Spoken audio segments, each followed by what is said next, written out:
Le président Lagarde, Jean-Christophe Lagarde, donc le président de l'UDI, est notre invité ce matin. Ce bond historique de François Hollande, est-ce que vous avez l'impression que c'est en train de changer la donne politique ? J'en sais rien, mais c'est normal que les Français reconnaissent, comme l'a fait l'ensemble des responsables politiques, que François Hollande, et puis l'exécutif dans son ensemble, je crois même d'ailleurs l'ensemble de la classe politique, ont réagi comme il convenait, comme il fallait, à l'agression barbare dont la France était l'objet. Ce qui était une bonne chose pour la gestion de l'État, mais là c'est plus 20, c'est pas plus 5. Oui. Et puis le Hollande a 13% de popularité, dont on disait au fond qu'il n'avait aucune autorité et qu'il n'était pas fait pour le poste. Maintenant, on a l'impression qu'il y a un changement à 180 degrés de l'opinion des Français. Mais je crois qu'il y a deux choses de nature totalement différente. Il y a l'Union nationale qui se manifeste autour de l'attaque barbare contre les valeurs de liberté, d'égalité, de fraternité, de laïcité auxquelles nous tenons tous. Et puis, il y a... et c'est bien normal, les désaccords qui existent sur la politique économique, sociale, éducative et autres, cela persiste et perdureront. Mais quand il s'agit de défendre les valeurs de la République, il n'y a pas de différence. Lorsqu'il s'agit de profiter de cette République pour avoir les débats et construire la vie commune, à ce moment-là, il y a des différences. Pardonnez-moi de réinsister sur la première question, Jean-Christophe Lagarde, mais le changement, parce qu'il y a quand même beaucoup de gens qui ont dit que François Hollande, un deuxième mandat, c'était inenvisageable. Or, aujourd'hui, on ne voit pas très bien qui peut lui contester le leadership à l'intérieur du Parti socialiste, voire même peut-être qu'il est rentré dans le jeu. Moi, je crois tout simplement qu'une élection présidentielle, tout le monde est obsédé par les élections présidentielles. 2 ans et demi, un peu moins de 2 ans et demi avant l'élection, elle n'est pas écrite. On dit que Mme Le Pen sera au second tour, je n'en suis pas sûr. On dit que M. Hollande est éliminé, je n'en suis pas sûr. En réalité, les Français, ils ont le temps de voir. Pour l'instant, ce qu'ils aimeraient, c'est que nous puissions résister à l'agression dont nous sommes l'objet, et en même temps que nous puissions obtenir quelques résultats économiques qui permettraient d'avoir moins de chômeurs, moins d'entreprises qui ferment, plus de pouvoir d'achat. Mais est-ce que vous considérez donc que l'opposition qui était donnée comme gagnante pour 2017, eh bien l'affaire n'est pas réglée du tout ? Moi, je n'ai jamais considéré ça parce que je pense que les Français, ils sont capables de faire un choix en fonction de ce qui se passera demain et pas de ce qui s'est passé hier. C'est vrai que François Hollande a été élu en faisant des promesses qu'il n'a pas tenues. C'est vrai que ses résultats économiques sont catastrophiques. Et c'est vrai aussi qu'au moment où cette crise est survenue, son exécutif a parfaitement réagi, s'appuyant sur des services de l'État, notamment la police, qu'il faut saluer, qui, on ne l'a pas assez dit, en moins de 60 heures, a réussi à résister à cette agression. Et puis, il y a un débat que nous devons avoir, je l'ai dit au chef de l'État lorsqu'il a reçu les présidents de parti, il y a un débat que nous devons avoir sur on fait quoi demain ? Moi, je pense qu'il faut déjà un diagnostic sérieux partagé, parce que c'est pas la petite idée anti-djihadiste de chacun qui va faire une politique. Et vous parlez de quoi ? Des propositions de Manuel Valls, celles de Nicolas Sarkozy ? Il y a des tas de propositions partout. C'était le concours Lépine de l'arme anti-djihadiste. Moi, je pense qu'on a besoin d'un constat sérieux pour savoir quelles sont les failles dont le Premier ministre parlait. Parce que ces failles, elles sont de nature... Mais ça vient de quoi ? D'une commission d'enquête parlementaire ? En tout cas d'un dialogue entre le Parlement et l'Assemblée et le gouvernement. Parce que ces failles, elles sont dans le domaine du renseignement. C'est des failles moyens humains, moyens techniques, moyens juridiques, mais elles sont dans la lutte contre le trafic d'armes, dans l'organisation du culte musulman, dans la ghettoisation, dans l'absence d'éducation aux valeurs de laïcité et l'absence d'éducation du fait religieux dans notre pays. Vous voyez bien ces gamins dans les écoles qui sont en train d'expliquer que on ne peut pas caricaturer le prophète parce que ça ne se fait pas. Ben, il faut qu'on leur apprenne quelle est la place de la religion dans notre pays. Ce n'est pas la religion qui s'impose aux autres. La religion, elle est protégée par la République, mais en l'occurrence, elle ne s'impose pas aux voisins. Alors, la question est peut-être provocante, mais vous savez qu'en matière de terrorisme, le monde entier était derrière nous. Et d'ailleurs, une grande partie des dirigeants du monde sont venus à Paris. Mais en matière de caricature, sujet que vous venez d'évoquer, Jean-Christophe Lagarde, le monde entier, je ne dis pas est contre nous, mais nous sommes seuls ce matin. Non, c'est une partie du monde musulman d'abord. Et puis, très franchement, il y avait des gens qui manifestaient. Les Américains, les Anglais, ils ne sont pas du tout sur les mêmes positions que nous. Il y avait des gens qui manifestaient. Je parle des caricatures, là. Je parle de la liberté. Bien sûr. Il y avait des gens qui manifestaient à Paris qui n'avaient peut-être pas grand-chose à faire là. Je ne suis pas sûr que l'Arabie Saoudite soit la plus grande démocratie du monde défendant la liberté d'expression. Ils sont venus pour montrer une forme de solidarité ou ne pas être en dehors du coup. Ou ne pas être en dehors du coup. Pendant qu'un certain nombre d'ailleurs de gens semblent financer ces réseaux-là. Et puis quant aux Américains et aux Anglais, nos amis américains et britanniques, en l'occurrence, ils ont une conception très communautariste de leur société.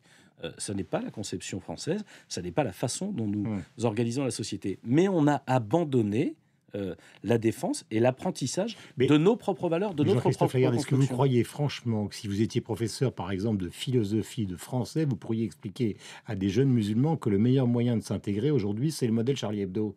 C'est exactement le contraire de ce que dit, par exemple, le philosophe Rémi Braque dans Le Figaro. Il dit « ça ne pourra jamais marcher. Si on leur donne ça comme modèle, il n'y aura jamais l'intégration. » Je crois, en l'occurrence, que ce n'est pas en s'adaptant à une religion que la République française restera elle-même.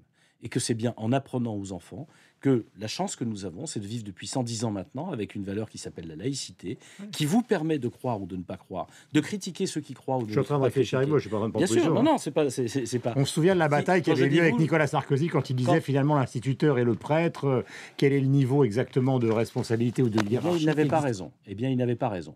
La laïcité, c'est une formidable liberté qui vous permet, je parle à vos auditeurs, de croire ou de ne pas croire, de critiquer ceux qui croient, de les caricaturer, de critiquer ceux qui caricaturent, c'est-à-dire en réalité d'être vous-même. C'est le droit d'être vous-même et c'est l'interdiction d'imposer ce que vous êtes à votre voisin. C'est ça la laïcité. Mais ce qui est, pardonnez-moi, mais je reviens à cette question, parce qu'elle est fondamentale sur le plan de la réflexion pour les politiques, les journalistes et tout le monde. Est-ce que nous sommes la France ou est-ce que nous sommes d'abord et avant tout une république? C'est pas la même chose. Mais nous sommes la République et la France, elle s'est construite au cours des 2 siècles et demi qui viennent de passer autour de ces idées-là de république, de capacité à vivre ensemble, quelles que soient nos différences. Et pour le compte, on respecte les différences, mais les différences ne s'imposent pas à la République.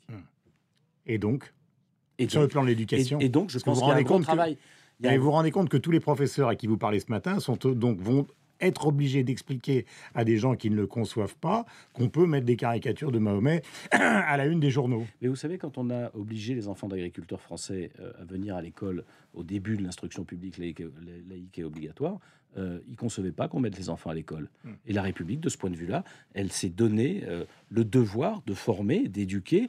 Et moi, je crois qu'il y a beaucoup de gens, en l'occurrence, qui le conçoivent très bien et qu'on voit bien que c'est un effet notamment de la ghettoisation, de la communautarisation, du repli sur soi, qu'une partie de la population se dit « Ah ben non, ma règle à moi, elle est plus forte que la règle de l'ensemble de la société. » Ça n'est pas possible parce que sinon il n'y a plus de société. Alors, Jean-Christophe Lagarde, question est aussi importante. Et je pense si la République c'est le modèle, comment se fait-il qu'on ait laissé clandestinement une partie de la France se communautariser? Tout simplement parce qu'on a ghettoisé d'abord dans des quartiers qu'on appelle les quartiers défavorisés. Non, ce ne sont pas des quartiers défavorisés. On a concentré toutes les populations défavorisées au même endroit. Et progressivement d'ailleurs, beaucoup d'entre elles venaient de l'immigration ou des immigrations. La République, dans ces quartiers-là, elle annonce ses promesses, mais elle ne les respecte pas. La République, elle a une promesse qui est si tu bosses, si tu t'investis, si tu te défonces, tu vas pouvoir en tirer les fruits. Et pour beaucoup de gens qui habitent dans ces quartiers populaires, ça n'est plus le cas. Alors c'est difficile de leur demander d'adhérer, et ça fait partie de la palette entre guillemets des moyens. C'est pas seulement l'isolement carcéral ou je ne sais trop quelles armes de renseignement sont nécessaires. On peut pas continuer à baisser les budgets alors que les menaces augmentent. Mais en même temps, on peut pas offrir une base de recrutement aussi facile à des gens qui cherchent à utiliser les individus les plus perdus de notre société pour nous combattre, pour nous faire la guerre. La guerre, justement, c'est le mot que vous avez prononcé. À droite, beaucoup de gens comme François Fillon considèrent qu'à un moment ou un autre, il va falloir changer d'alliance, se rapprocher des Iraniens, se rapprocher des Russes, etc. Est-ce que c'est aussi un constat qui est fait à l'UDI? Ça fait partie, en tout cas, des discussions que nous devons avoir, y compris l'ensemble des responsables politiques. On ne peut pas faire la guerre sur tous les fronts. On ne peut pas en même temps insulter Bachar el-Assad et espérer savoir ce qui se passe en Syrie, la base arrière de ceux qui nous attaquent. Et je pense que si de ce point de vue-là, François Hollande lui a maintenu des positions qui étaient finalement en gros celles on aurait dû éliminer Assad au début. Très bien. Et on en serait où aujourd'hui? C'est l'ensemble de la Syrie qui serait sous le pouvoir de Daesh? Je ne suis pas persuadé que ça a été très perspicace comme vision des choses. Mais il y a ceux qui nous agressent et ceux qui ne nous agressent pas. Moi, je souhaiterais que le président de la République y réfléchisse à 2 fois. Parce qu'on peut peut-être travailler avec la Russie, avec ses alliés, et même avec les services secrets syriens, pour savoir ce qui est en train de se passer. Parce que là où se préparent les attentats, aujourd'hui, on n'a aucune information. La France est hors jeu. Nous sommes donc en direct avec vous, Jean-Christophe Lagarde, et vous êtes président de l'UDI. On se demande un peu où vous en êtes de vos relations avec l'UMP. C'est pas très clair. Et deuxièmement, c'est la une de Libération ce matin. Est-ce que finalement, puisque c'est pas très clair, ce lien qui existe entre la droite classique, est-ce que c'est pas le Front National qui, au départemental et au régional, après on verra, va emporter le morceau? Qu'est-ce qui n'est pas très clair? Nous avons une alliance naturelle avec la droite républicaine, puis il y a aussi une concurrence. Aujourd'hui, l'UDI, ça représente à peu près un peu plus d'un tiers de l'opposition républicaine. Et aux prochaines élections départementales, dans la plupart des cas, nous serons ensemble pour permettre à des départements de basculer, comme nous le ferons d'ailleurs pour une partie des élections régionales, tout simplement parce que nous pensons qu'il faut faire redémarrer la France à la base, parce qu'elle est bloquée économiquement et socialement au sommet de l'État. Mais pour autant, il y a des endroits, entre guillemets, où on sera en concurrence. Et c'est bien naturel. Quand on n'est pas d'accord sur les meilleurs candidats ou les meilleures options, on change. Donc vous irez aux primaires? Enfin, l'un d'entre vous ira aux primaires, des présidentielles. Mais on n'en est pas au présidentiel. Je vous disais en début d'entretien que je considère que cette maladie française, qui est qu'à peine une élection présidentielle, Mais est c'est le terminée... quinquennat qui a voulu ça. Vous êtes suffisamment malin pour le savoir. Avant, dans le septembre, D'accord. le quinquennat, on est dans un modèle anglo-saxon qui ne dit pas son nom. Je ne sais pas, finalement, l'élection du président de la République. Je ne sais pas, Monsieur Durand, si je suis suffisamment malin, mais je suis suffisamment respectueux des Français pour savoir qu'ils votent dans 2 mois pour des élections départementales et que ça va changer les choses sur le terrain, qu'ils vont voter au mois de décembre pour des élections régionales et que l'année 2015, elle est consacrée à ça, pas au fantasme présidentiel des uns et des autres. Je pense qu'en réalité, c'est plus respecter les Français. Et il y aura une élection présidentielle, elle a lieu dans plus de 2 ans. D'ici là, il y a beaucoup de choses qui vont changer. Est-ce que vous auriez pensé, il y a 3 semaines, que M. Hollande était à 40% dans les sondages? Est-ce que vous auriez pensé, il y a 6 mois ou il y a 9 mois, que M. Sarkozy était président de l'UMP? Est-ce que vous auriez pensé, il y a 1 an et demi, qu'Alain Juppé pouvait être devant à droite? La réalité, c'est que tout ça bouge, c'est bien naturel. Défendons d'abord des projets et des idées, et les Français trancheront dans 2 ans. Et dernier point, pardon de vous demander de répondre brièvement, parce que nous arrivons au terme. Le FN en embuscade, c'est la une de Libé ce matin. Ça vous paraît, vous qui avez des remontées du terrain, crédible? Oui, bien sûr. On voit bien que les gens cherchent à se venger contre une classe politique qui n'est pas efficace. C'est plutôt ça qui reproche. Mais justement, rendons l'action publique efficace. C'est le meilleur moyen de montrer qu'on n'a pas besoin de l'extrême droite pour redresser la France, bien au contraire. Merci beaucoup. 8h26, Jean-Christophe Lagarde était notre invité ce matin, donc sur l'antenne de Radio Classique et de LCI. Bonne journée à vous sur la Merci formule à vous aussi. consacrée et sincère. Donc on va retrouver Hélène.